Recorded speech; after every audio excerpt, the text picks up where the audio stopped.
Do you ever feel like you've been doing everything right? Reading the books, repeating the affirmations, training your mindset like a soldier, and yet something's still off? Like there's this pressure in your chest that never fully leaves. Like your mind's spinning forward, but your life is quietly sinking. You sit there with your mind racing, but your hands are still. You scroll through dopamine, but the silence behind your eyes is louder than ever.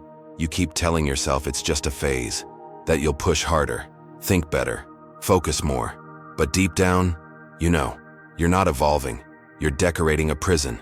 All those mindset rituals, those rewired thoughts, that growth mindset you try to believe in every morning, they're not setting you free. They're reinforcing the same illusion that's been holding you back. Because here's the brutal truth no one told you. You don't have a mindset problem. You have a reality problem. You've been trained to believe that inner mastery comes from controlling your thoughts, but that's a trap. And the more you chase it, the deeper you sink. Today, I'll show you the hidden cognitive bias silently hijacking your mental strength. We'll dissect the truth with Skinner, Epictetus, Kahneman, Nietzsche, not with quotes, but with weapons. By the end of this, your definition of success mindset will be unrecognizable, because the goal isn't to build a better self-image. It's to dismantle the systems that keep breaking you, while convincing you that you're the problem. This will be uncomfortable, but if you're tired of being stuck in loops of invisible failure, this might be the only conversation that finally breaks them. Let's begin. You've been told your thoughts create your life, that mastering your inner dialogue is the secret to external success. So, you monitor every belief. You correct every doubt. You repeat, I am capable, I am strong, I am enough. But here's what's really happening. You're trapped in a loop of self-policing, trying to command a mind that was never designed to obey itself. The idea that you can think your way into transformation sounds empowering, but it's misleading. Because the human mind doesn't operate in a vacuum. It responds to consequences, not affirmations. B.F. Skinner, one of the most misunderstood figures in behavioral science, made this painfully clear. Behavior is not driven by willpower. It's shaped by environment.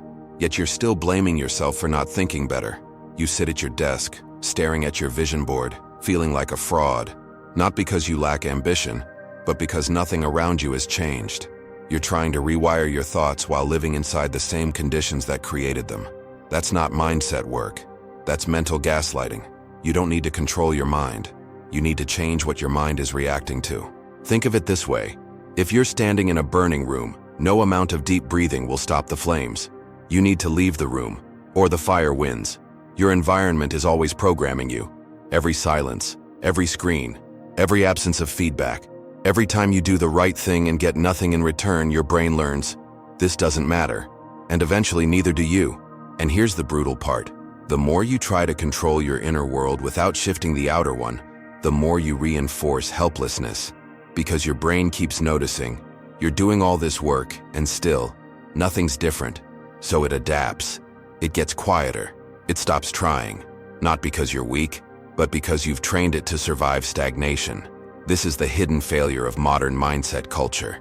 It teaches you to decorate the prison instead of unlocking the door. It teaches you to regulate your thoughts while ignoring the system that's producing the dysfunction. And the result? You become emotionally disciplined, but existentially stuck. Here's what changes that. Stop obsessing over controlling your mind. Start engineering reinforcement systems that pull you forward.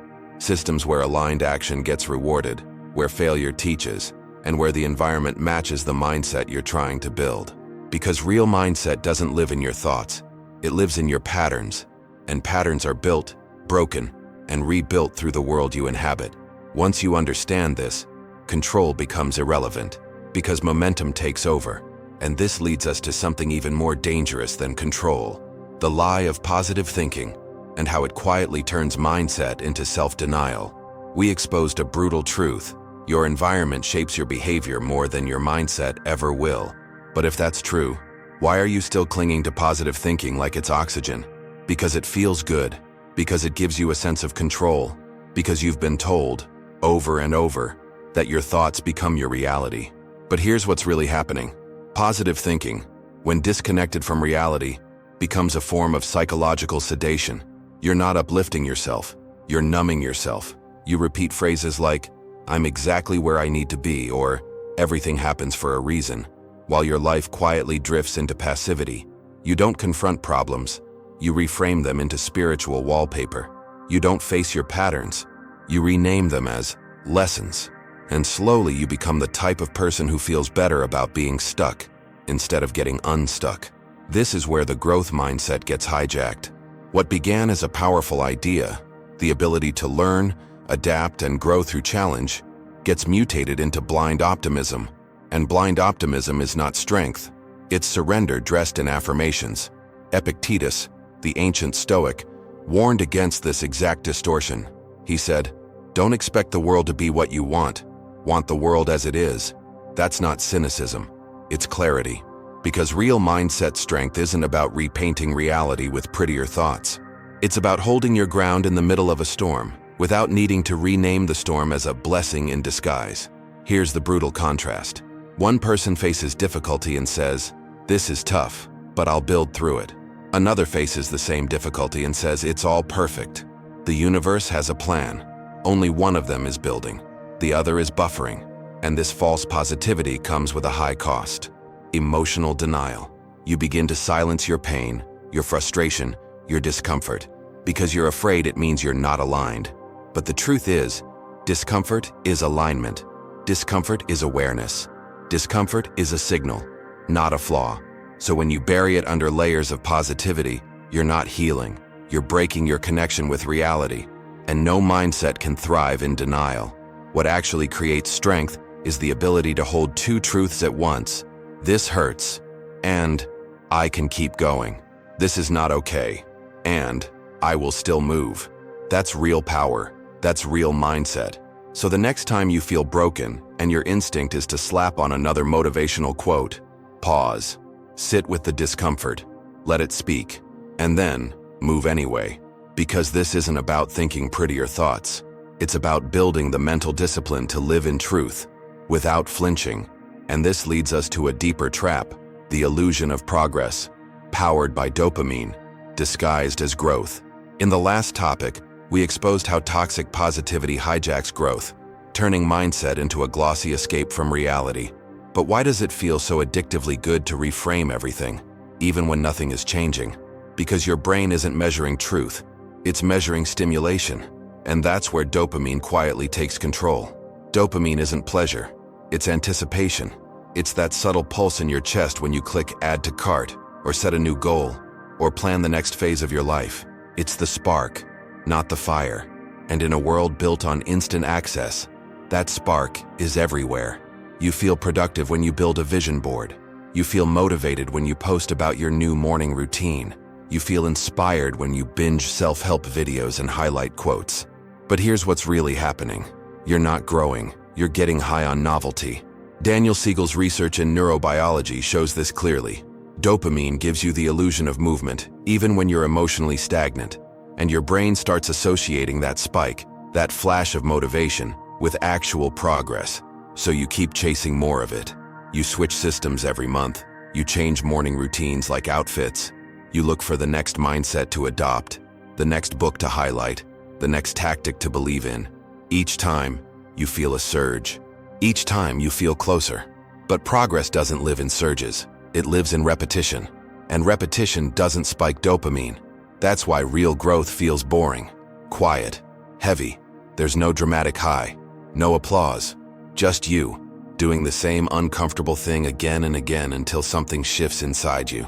That's why most people never make it.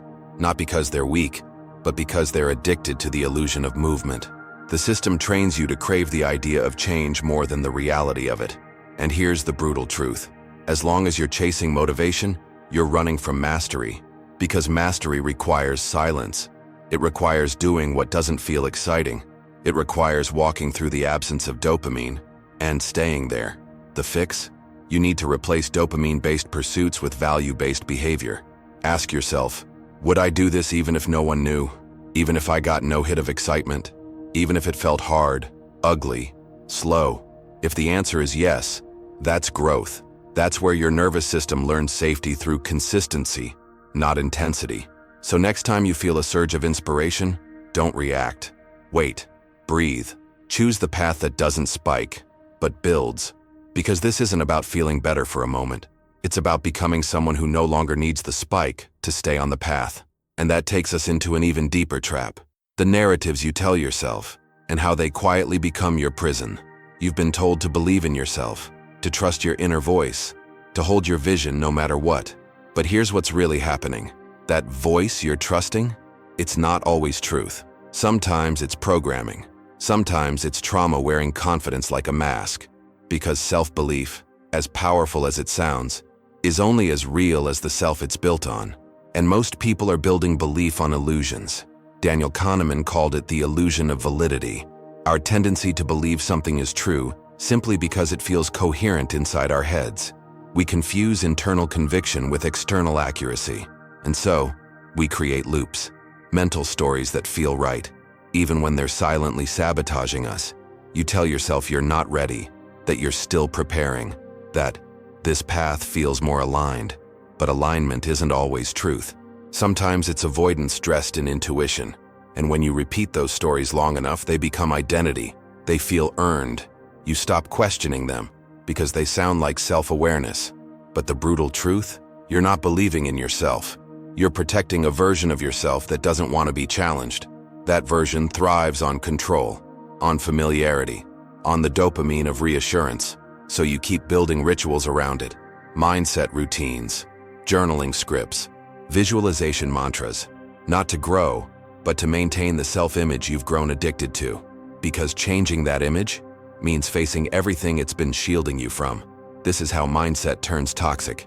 It becomes armor. You no longer use it to move forward. You use it to defend where you are. And the more it works, the more you confuse stillness with strength. So what's the way out? You need to disrupt the loop. You need to stop asking, "Do I believe in this?" and start asking, "Does this belief serve the version of me I haven't met yet?" Because real self-belief isn't about repeating the same narrative louder. It's about having the courage to let old ones die. Let them burn. Let the story that kept you safe become the ashes you rebuild from. And yes, that means walking through temporary uncertainty, letting go of the comfort you mistake for clarity, standing inside a self-image that hasn't formed yet, and still choosing to act. Because power doesn't come from belief alone. It comes from the willingness to update what you believe when truth demands it. You don't need to believe in yourself more. You need to believe less and verify more. And that takes us into darker territory. What happens when we trade strength for comfort and call it mindset? We dismantled the illusion of self-belief, how your inner narrative can become a trap disguised as clarity. But that's just one layer, because beneath the story you tell yourself, there's the story you need to believe to feel safe. And this leads us to a darker truth. Most people don't chase growth. They chase comfort wrapped in the language of growth. It sounds like mindset. It looks like transformation. But it's not evolution. It's insulation. And no one exposed this more brutally than Friedrich Nietzsche. He didn't just critique society. He went after the human tendency to seek shelter in comforting ideologies. Ideologies that make suffering feel noble. Ideologies that turn hardship into fate. Ideologies that promise meaning without requiring change. His warning was clear. He who has a why to live can bear almost any how. But that why must be real, not inherited, not sold, not borrowed from some influencer's morning routine. Because if your why is built on escape, not endurance, it becomes a lie that breaks you the moment pain arrives. And pain always arrives. But here's what's really happening. You've been conditioned to believe that mindset means feeling good. That discomfort is a glitch to fix, not a signal to follow. That struggle is a sign of misalignment, not a forge for becoming. So you reach for the nearest belief that makes you feel okay again. This is all part of the plan. I'm being tested. I'm learning to surrender. But surrender to what? To truth or to convenience? Because the brutal truth is this. Most of what you call mindset is just your fear of breaking down, disguised as wisdom. You're not building strength. You're protecting fragility. And Nietzsche would say, that's not philosophy. That's anesthesia. Real growth requires pain, not as punishment, but as purification. It scrapes away what's decorative and leaves behind what's real. So instead of asking, how do I feel better about this? Ask, what part of me needs to die for something stronger to emerge? That's the work. Not journaling your way into serenity. Not reframing every obstacle into a metaphor, not trying to transcend what you haven't fully lived. It's about choosing discomfort, on purpose, staying awake in it, letting it hollow you out, and building from there. Because when your mindset is built on ease, it collapses under pressure. But when it's built on meaning, self-chosen, earned, embodied, pressure becomes fuel. So stop seeking safety, start seeking strength. Because the deeper danger is this: once comfort becomes your compass, you'll avoid the path that was meant to forge you. And that brings us to an even more fragile trap: when your identity becomes your mindset, and failure starts to feel like personal collapse. We saw how Nietzsche exposed the trap of comfort disguised as growth, how we wrap ourselves in safe beliefs to avoid necessary pain. But what happens when those beliefs aren't just things we think? They're who we think we are. This is where mindset stops being a tool and starts becoming a cage. You start saying things like, "I'm a disciplined person. I'm someone who never gives up. I'm the type of person who always shows up." It sounds empowering. It sounds like self-knowledge. But here's what's really happening. You're turning fluid traits into fixed identity labels. And now every time you slip, fail, or need rest, you don't just question the action, you question your worth. Because when mindset becomes identity, failure becomes personal. You're no longer allowed to adapt, because you're too busy defending who you said you were. And that's where growth quietly dies. Machiavelli warned about this centuries ago, not in the language of self-help, but in the raw language of power and survival. He said the greatest strength of any leader isn't virtue, it's adaptability, the ability to respond to shifting terrains without clinging to old roles. But modern self-improvement turned identity into performance. Now you're not just trying to grow, you're trying to prove you're growing. So instead of adjusting your approach, you double down on appearances. Instead of changing course, you protect the brand you've built around your mindset. You become rigid in the name of consistency. And slowly, your mental flexibility collapses under the weight of who you need to be. But here's the brutal truth. The more invested you are in your mindset identity, the less free you actually are. Because growth isn't loyal to your image. It's loyal to reality. And reality doesn't care what label you've attached to yourself. It rewards what works. So what's the shift? You need to drop identity and embrace contextual flexibility. Stop asking, "What kind of person am I?" Start asking, "What does this moment require from me?" Because sometimes success means being soft. Other times, it means being brutal. Sometimes it means holding the line. And sometimes it means letting go. The strongest mindsets aren't fixed. They're strategic. They move like water, not stone. So if you've built your identity around discipline, motivation, or resilience, be ready to burn it all when the situation demands something else. That's not weakness. That's power. Because mindset is not a costume you wear to impress yourself. It's a lens you adjust to survive, evolve, and win. And when you let go of who you think you are, you create space to become something far more dangerous, adaptable. And that takes us to the next hard truth. You won't change by force. You'll change when life corners you, and you have no other choice. We dismantled the illusion of identity-based mindsets, how turning mindset into identity kills adaptability. But if mindset isn't who you are, where does it actually come from? Here's the answer most people avoid. Mindset is not built in your head. It's forged in your environment. And not in the soft, curated environments we design for motivation, but in the raw, uncomfortable, unpredictable ones that force us to evolve or collapse. We like to believe that change is a choice, that we can wake up one day, decide to be better, and become better. But most real change doesn't come from inspiration. It comes from necessity. You change because you have to, because life cornered you, because the softness you lived in got stripped away. And suddenly, the version of you that was surviving in comfort doesn't work anymore. And that's the truth modern self-help never says out loud. Transformation is a survival response. B.F. Skinner showed us this decades ago, not with spiritual metaphors, but with brutal behavioral data. Behavior doesn't shift because we want it to. It shifts because the environment makes the old behavior unworkable. You stop procrastinating when delay equals danger. You stop escaping when avoidance has real consequences. You stop clinging to affirmations when the world demands action, not hope.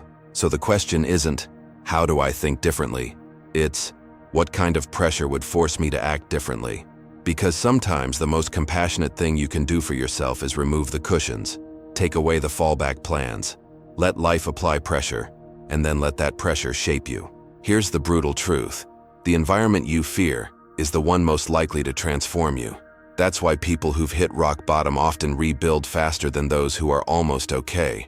Because comfort delays transformation, but crisis accelerates it. Your brain isn't designed to evolve in safe conditions. It's designed to adapt to stressors, to mirror the demands around it, to become stronger in proportion to the pressure it receives. So if you're not growing, ask yourself, am I lacking motivation, or am I protected from pressure? And if the answer is the second, you already know what needs to change. Because mindset is not an internal achievement. It's an external adaptation. You don't become disciplined because you want to. You become disciplined because undisciplined behavior costs you too much. So stop trying to think better. Start designing forces that expose your weaknesses and demand better from you. That's the real mirror, not the one on your wall, the one life holds up when everything soft is stripped away. And that brings us to the final shift. What happens when thinking fails, and you're forced to respond from somewhere deeper? You've tried to think your way out of pain. You've tried to reframe discomfort into meaning. You've tried to believe harder, visualize better, push stronger, and still, something hasn't shifted. Because everything you've been told about success mindset was pointing inward, as if the mind alone could rebuild a life. But here's what's really happening. You've been treating your thoughts like levers, pulling the same internal strings, hoping they'll move the world around you. But the world doesn't shift because you feel empowered. It shifts when you act in alignment with what's real. This is the final shift. You don't need to fix your mindset. You need to change your interface with reality.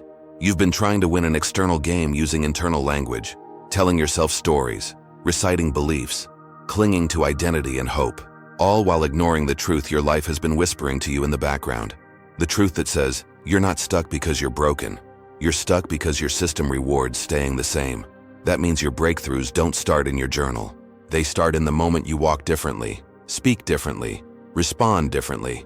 They begin the second you stop negotiating with the old you and start designing a life where aligned behavior is easier than self-betrayal. You need to stop trying to master your thoughts and start creating structures that hold you when your thoughts fail.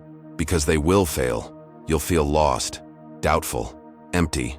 And in those moments, it won't be your mindset that saves you. It'll be the system you built around yourself, the boundaries you enforced, the feedback you exposed yourself to, the relationships that reflect your values, not your wounds. As Epictetus said, we suffer not from events, but from our judgment about them. But what he meant wasn't to deny pain. It was to see that judgment only changes when our conditions do. So the question becomes, what kind of world do you need to build around you to finally outgrow the one inside you? What would your day look like if your actions were based on alignment, not adrenaline? If your decisions came from clarity, not panic? If your life didn't need constant motivation because it was already structured for truth? You don't need more mindset hacks. You need to build a life that makes the right path feel natural and the wrong one feel impossible. This isn't about perfection. It's about choosing systems over spirals, design over desperation, reality over rhetoric. Because once you stop trying to control the waves and start mastering your position in the current, you don't drown anymore. You move, and that's when everything changes. Take a breath. Let everything you just heard settle in. Because maybe, for the first time, you're realizing that all the pressure you've been putting on yourself wasn't failure. It was misdirection. You weren't broken.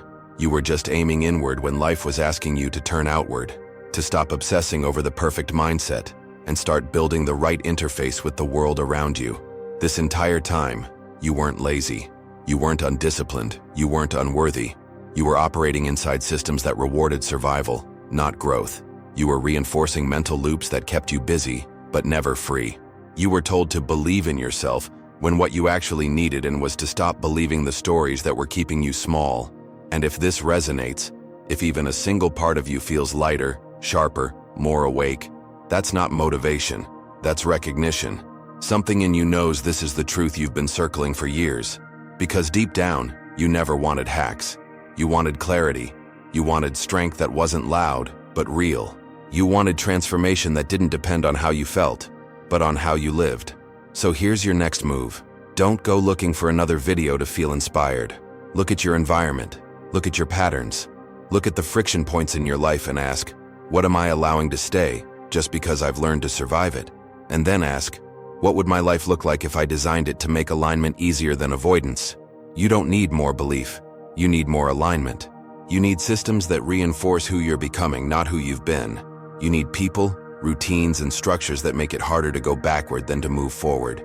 And if you're ready for that, this channel exists for you, not to hype you up, not to feed you dopamine, but to hand you the map you already sensed existed, one grounded in real psychology, real philosophy, and real change.